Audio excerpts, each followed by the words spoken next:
Draupadi Murmu. BJP की ओर से राष्ट्रपति पद की उम्मीदवार घोषित की गई द्रौपदी मुर्मू के बारे में आप तो जानते ही होंगे। राष्ट्रपति चुनाव में एनडीए की उम्मीदवार द्रौपदी मुर्मू की जीत के साथ ही भारत को अपना पहला आदिवासी राष्ट्रपति मिला है।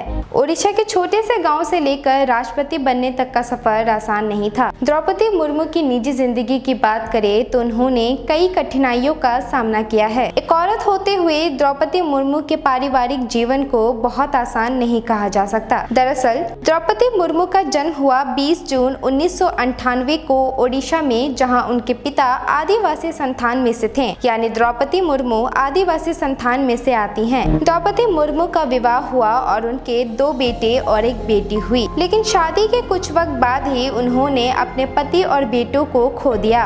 घर में बची वो और उनकी बेटी। घर चलाने की जिम्मेदारी आई, बेटी को पढ़ाने की जिम्मेदारी, तो उन्होंने टीचर के रूप में अपने करियर की शुरुआत की। बाद में उन्होंने ओडिशा के सिंचाई विभाग में एक कनिष्ठ सहायक यानी क्लर्क के रूप में नौकरी की।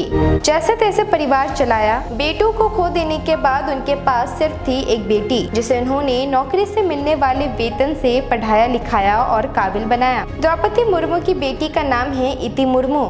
बेटी ने भी कॉलेज के बाद एक बैंक में नौकरी हासिल कर ली। इति की शादी हो चुकी है और वह अपने परिवार के साथ रांची रहती हैं। द्रौपदी मुर्मू ने अपने जीवन में कई कठिनाइयों का सामना किया, लेकिन कभी हार नहीं मानी और रामा देवी महिला कॉलेज से आर्ट्स से ग्रेजुएशन की डिग्री हासिल की थी।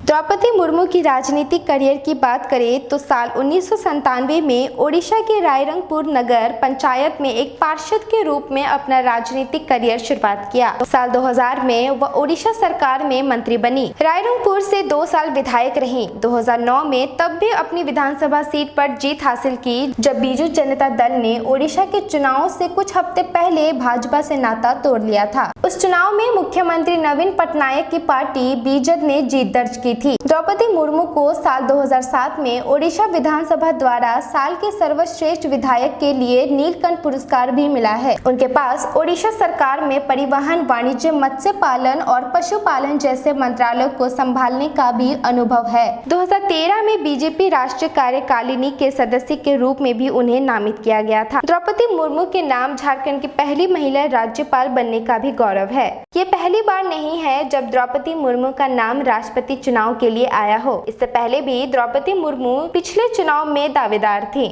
इसके पीछे उनके कार्य और उनकी सादगी का तर्क दिया जा रहा था। हालांकि बाद में डीए ने राष्ट्रपति रामनाथ कोविंद को अपना प्रत्याशी बनाया था। Bureau report, red zone.